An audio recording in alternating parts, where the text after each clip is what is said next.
Hai, selamat datang di channel YouTube Ini Guru. Pada episode pertama ini, kami ingin membuat tutorial untuk pembelajaran daring. Sedikit banyak, COVID-19 merubah wajah pendidikan di Indonesia. Pembelajaran daring belakangan ini menjadi topik yang hangat diperbincangkan. Bagaimana tidak, kelas yang biasanya dilakukan tatap muka, kini bisa diakses via rumah saja. Tentunya dengan mengandalkan berbagai aplikasi yang tersedia di internet. Juga harus punya kuota untuk mengakses fitur-fitur tersebut. Sebenarnya ada banyak cara untuk melaksanakan pembelajaran via daring. Nah, kali ini kami akan membahas salah satu aplikasi belajar online yang cukup banyak dipakai di berbagai sekolah. Apa itu? Google Classroom.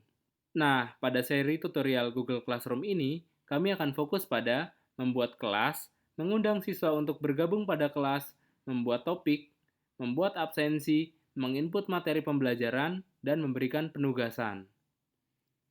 Kalau begitu, tanpa berlama-lama, langsung saja kita membuat Google Classroom. Oh iya, Bapak Ibu. Pertama-tama, pastikan ya Bapak Ibu punya sumber internet. Lalu, pastikan pula Bapak Ibu punya email aktif.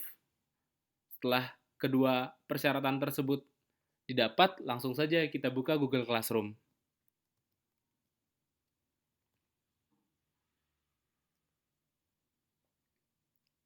Karena saya sudah masuk ke dalam Gmail, maka saya tinggal ketik Google Classroom saja, maka sudah terbuka.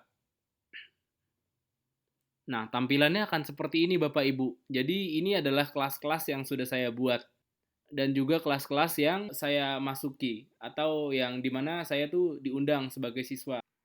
Nah, mungkin yang pertama-tama kita akan fokus pada pembuatan kelas. Nah, bagaimana sih cara membuat kelas? Caranya cukup mudah Bapak Ibu. Pertama kita lihat tanda tambah di pojok kanan atas. Di sini ya, tanda tambah ada di sini. Kita tinggal klik buat kelas. Nah, di sini ada tampilan nama kelas, bagian, mata pelajaran, dan ruang. Ini saya ketik nama kelas di sini, saya bikin saja ekonomi kelas 11 IPS. Lalu bagiannya ini opsional, bisa Bapak Ibu isi apapun. Kalau saya tulisnya 10 IPS. Lalu mapelnya apa? Mapelnya saya tulis ekonomi, ini juga opsional.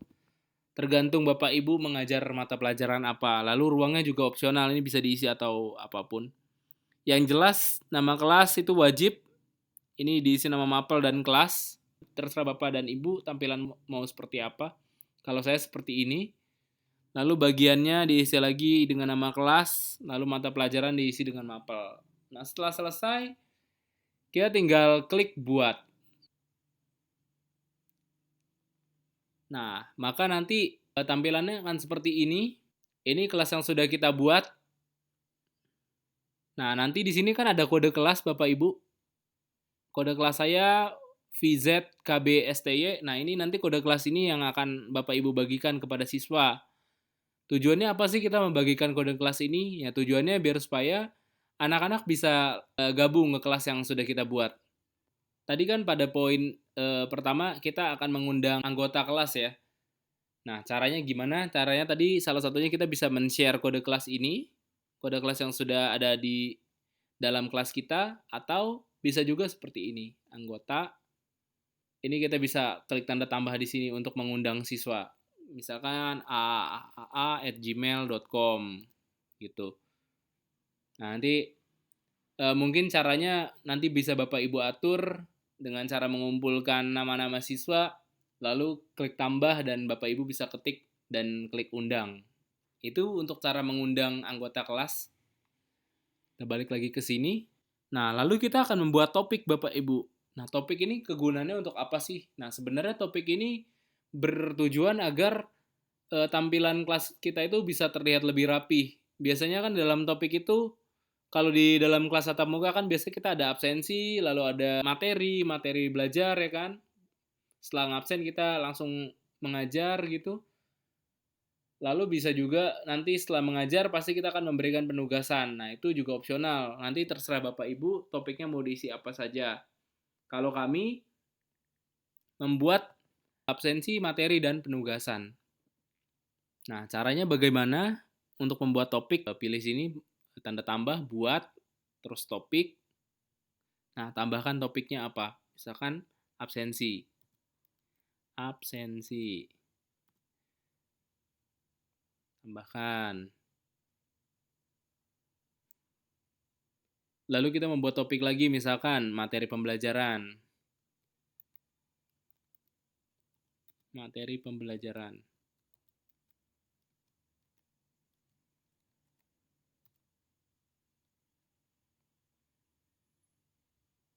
Biasanya saya akan taruh absensi itu di paling atas. Lalu buat lagi untuk penugasannya.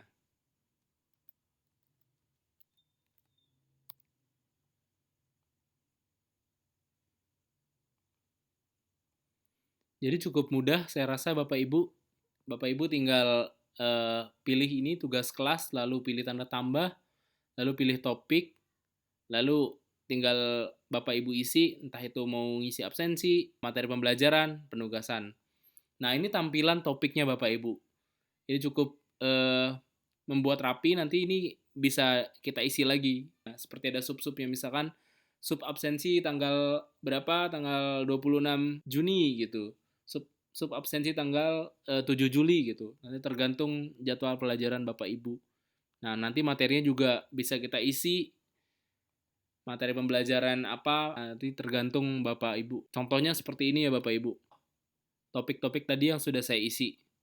Jadi dengan adanya topik ini membuat entah itu absensi, entah itu materi, nanti file-filenya itu akan terlihat lebih rapi. Jadi tampilan di siswanya juga jadi terlihat lebih rapi Bapak Ibu. Nah, tadi kita sudah membuat topik, lalu kita akan mengisi topik-topik tersebut. Caranya bagaimana? Caranya cukup mudah Bapak Ibu. Saya akan balik lagi ke kelas yang tadi saya sudah bikin. Pertama-tama saya akan fokus untuk mengisi absensi ya. Jadi nanti akan saya isi berupa Google Form ke dalam absensi sini. Jadi nanti anak-anak tinggal buka, klik ini misalkan absensi ya kan.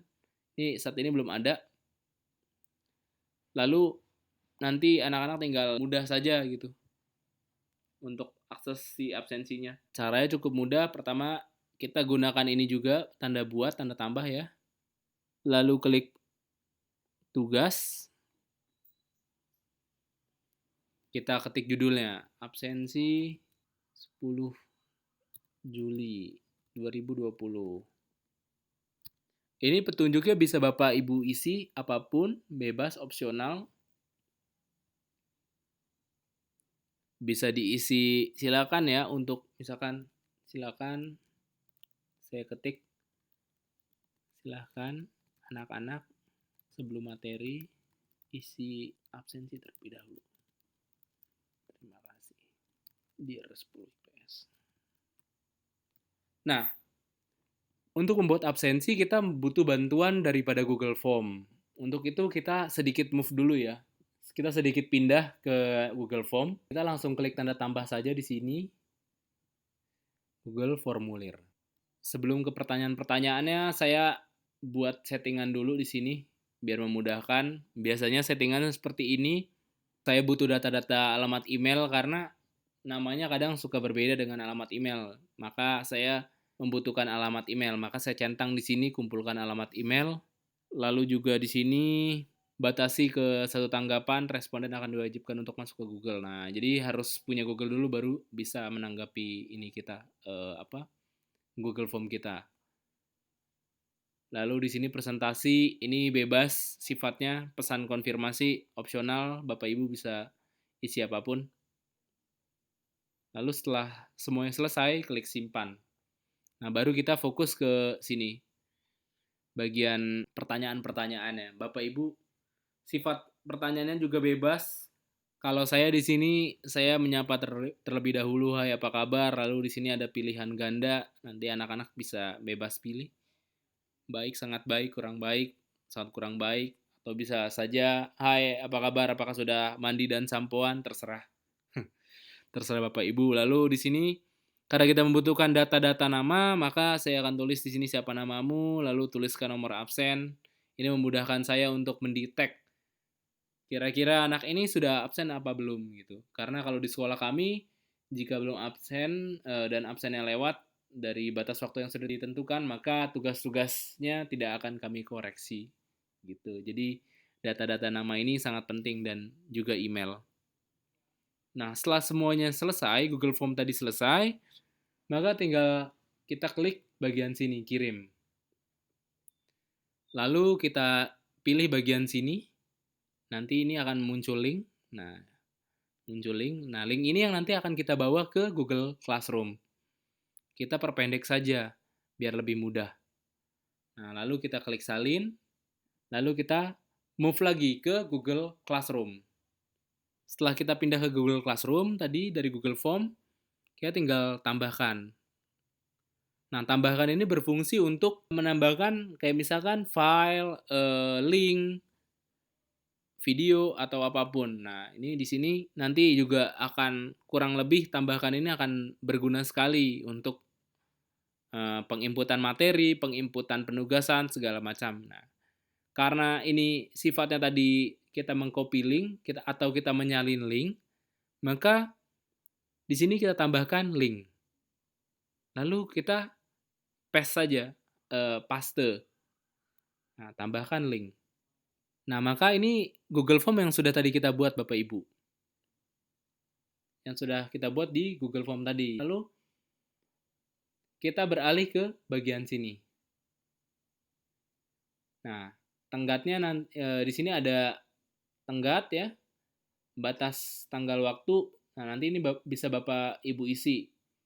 Kalau kami biasanya absennya kan tanggal 10, berarti tanggal 10 waktunya misalkan Bapak Ibu mengajar tanggal 8, 7.30, misalkan batas absen terakhir di 7.40 atau 7.50 deh. Nah, berarti nanti lewat dari jam 7.50 itu adalah daftar-daftar siswa yang terlambat mengikuti kelas Bapak Ibu. Nah, tadi ini fungsinya topik ya. Nanti dengan kita mengklik bagian topik, ini saya klik absensi. Nah, ini sudah diklasifikasikan. Jadi, penugasan yang sudah kita buat sudah diklasifikasikan ke bagian absensi. Nah, setelah semua selesai, maka kita tinggal klik tugaskan. Nah, ini adalah tampilan yang tadi sudah kita buat Bapak Ibu. Nah, ini sudah ada isinya absensi 10 Juli 2020. Ada tenggatnya, deadline, segala macam. Nah, kalau kita mau ngeliat lagi, ngecek lagi, barangkali ada yang salah tulisan kita atau misalkan apa pengumumannya tadi agak kacau tata bahasanya, mungkin Bapak Ibu bisa edit. Nah, nanti ini bisa diedit. Kalau misalnya tadi ternyata Google Form-nya ada beberapa kata-kata yang salah, mungkin bisa di X saja. Ini X berarti tandanya menghapus atau disilang. Kalau semuanya sudah selesai, tinggal klik simpan. Absensi sudah, lalu kita berlanjut ke materi pembelajaran. Nah, ini juga cukup mudah Bapak Ibu. Caranya kurang lebih hampir sama seperti membuat absensi tadi. Kita menggunakan tanda ini lagi, tanda buat ya. Lalu materi. Nah, ini kita mengisi judul lagi. Saya beri judul misalkan e-learning part 1 manajemen. Deskripsinya opsional, Bapak Ibu bisa tulis entah itu mau kalimat motivasi, entah itu mau pengantar, terserah. Saya tulis seperti ini. Kalau saya ya, Dear 10 IPS, ya SP lagi. Selamat datang. Bla bla bla. Nah, dalam materi ini kan biasanya Bapak Ibu bisa diisi dengan video, dengan link YouTube, apapun itulah, terserah Bapak Ibu. Nah, tapi saya beri catatan, kalau Bapak Ibu ingin memberikan PowerPoint, alangkah baiknya PowerPoint tersebut dirubah dulu ke dalam bentuk PDF. Kalau misalnya dalam bentuk tulisan atau Word, juga saya sarankan untuk dirubah dulu ke dalam bentuk PDF.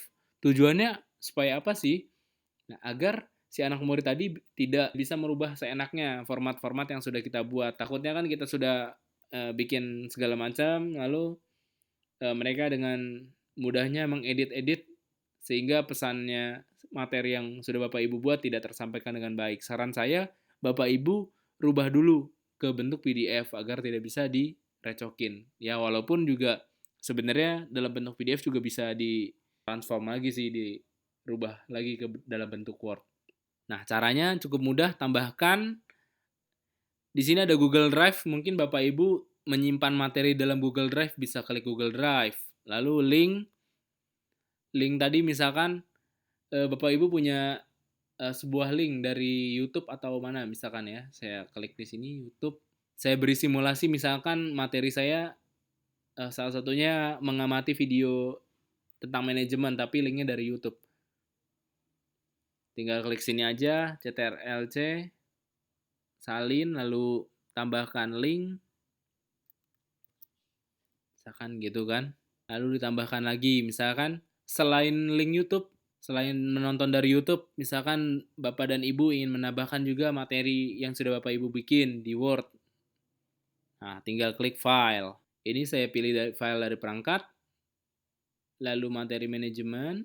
Ini file yang ada di dalam komputer saya masukkan, choose. Setelah itu saya upload.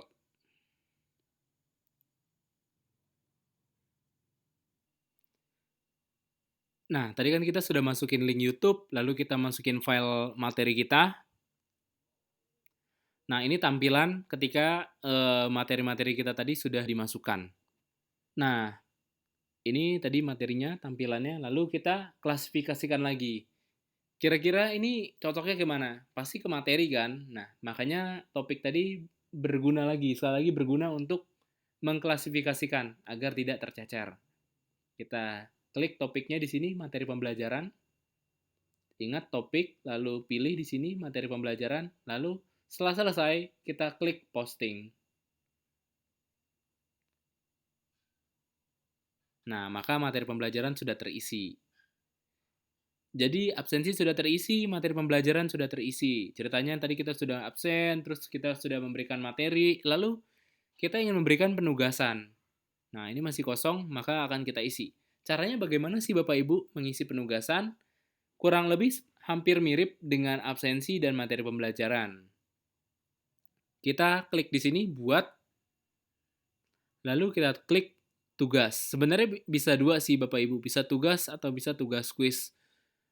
Terserah Bapak Ibu, namun kalau kami sendiri memilih tugas.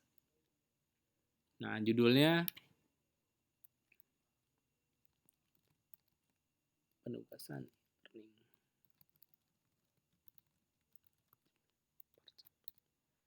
Nah, ini petunjuknya opsional, bisa Bapak Ibu isi apapun. Bisa pertama misalkan kalau saya misalkan dilarang mencontek, dilarang keras mencontek. Contek. Lalu upload jawaban dengan benar. Pastikan tulisan terbaca.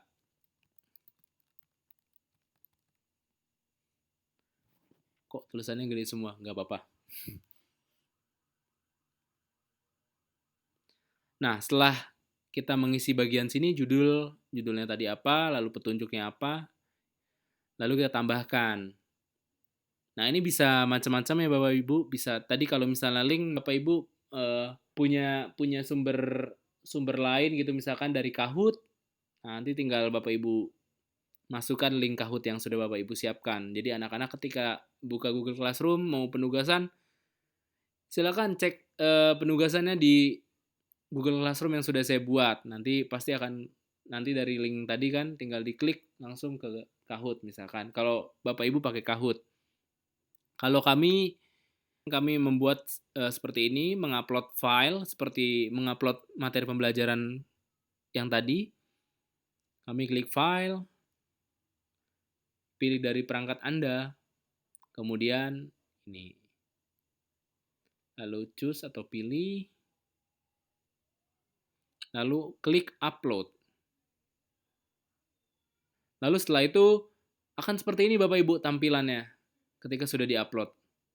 Nah, setelah bagian kiri ini beres, tadi kita sudah mengisi judul, petunjuk dan menambahkan menambahkan penugasannya.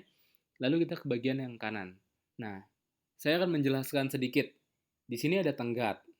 Tenggat ini berkaitan dengan deadline ya. Tugas tersebut mau dikumpulkan pada deadline di tanggal berapa, di jam berapa gitu. Kalau kami biasanya membuat deadline itu ketika materi tadi tanggal 10 ya. Ya, berarti tanggal 10 jamnya juga misalkan jam 5 sore. Karena pembelajaran misalkan selesai jam 1, ya kira-kira jam 5 bisalah kekejar untuk mengerjakan penugasannya. Ini juga tergantung, ini sifatnya opsional mengenai tanggal atau waktunya. Kalau misalnya soal dirasa-rasa cukup sulit, mungkin bisa diberikan waktu yang cukup lama gitu. Lalu topik tadi bertujuan untuk mengklasifikasikan, maka saya akan klasifikasikan ke dalam penugasan. Nah, ini rubrik, ini bisa Bapak Ibu isi opsional kalau kami tidak mengisi. Nah, Bapak Ibu, biasanya terkendala anak-anak itu kan, dalam pembelajaran jarak jauh, biasanya apa ya, langsung pengen fokus ke Bapak atau Ibu, mana sih soalnya belum keluar. Nah, saya sarankan Bapak dan Ibu fokus dulu di materinya. Jadi misalkan Bapak Ibu punya waktu mengajar selama 1 jam dari 7.30 sampai 8.30. Nah, mungkin Bapak Ibu bisa mengisi materi di 7.30 sampai jam 8. Lalu penugasannya dari jam 8.30 sampai jam 5 sore. Misalkan ya Bapak Ibu. Tinggal Bapak Ibu pilih di sini nih, tugaskan. Nanti jadi fungsinya jadwalkan ini. Nah, dalam tugaskan ini kan ada bagian jadwalkan, simpan draft, hapus draft. Nah, jadwalkan ini bertujuan untuk seperti penerbangan gitu kan. Penerbangan Lion Air tujuan Bali berangkat di jam 8. Otomatis di jam 8 itu udah pasti pesawat itu akan berangkat. Nah, sama seperti ini penugasan ini kita jadwalkan tujuannya ketika nanti Bapak Ibu selesai materi. Nah, kita anak-anak bisa langsung fokus untuk ke penjadwalan pengerjaan penugasannya. Jadi nggak ada tuh yang namanya anak-anak mengerjakan tugas ketika Bapak Ibu sedang menjelaskan materi. Nah, nanti tinggal kita tulis di sini misalkan kita mau jadwalkan penugasannya di tanggal 10, jamnya jam 8. Tadi dengan asumsi pembelajaran saya selama 1 jam dari 7.30 sampai 8.30. Maka saya berikan waktu pengerjaan tugas dari jam 8 sampai jam 5 sore. Jadi kita tinggal tulis jadwalkan.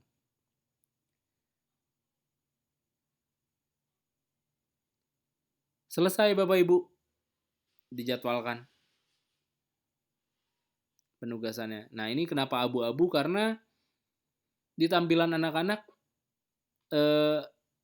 ini tidak akan terlihat, makanya di sini tampilan di kitanya itu masih abu-abu. Jadi anak-anak nanti tidak akan bisa melihat nih penugasan yang akan kita kasih nih apa sih gitu. Nggak akan bisa dilihat sampai waktu yang tadi sudah kita tentukan di jam 8. Nah, ini contohnya Bapak Ibu. Tadi kita sudah belajar absensi, sudah belajar materi pembelajaran, sudah belajar penugasan. Nah, saya akan sedikit membahas gimana caranya kalau misalkan kita mau meriksa penugasan yang anak-anak sudah kumpulkan. Nah, saya beri contoh di kelas yang sudah saya jalanin ya Bapak Ibu.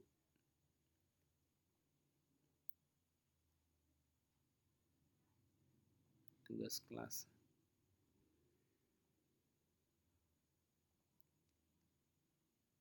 Nah, ini tampilan kelas saya di 10 IPS.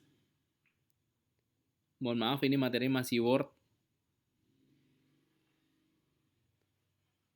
Nah, di sini sebentar.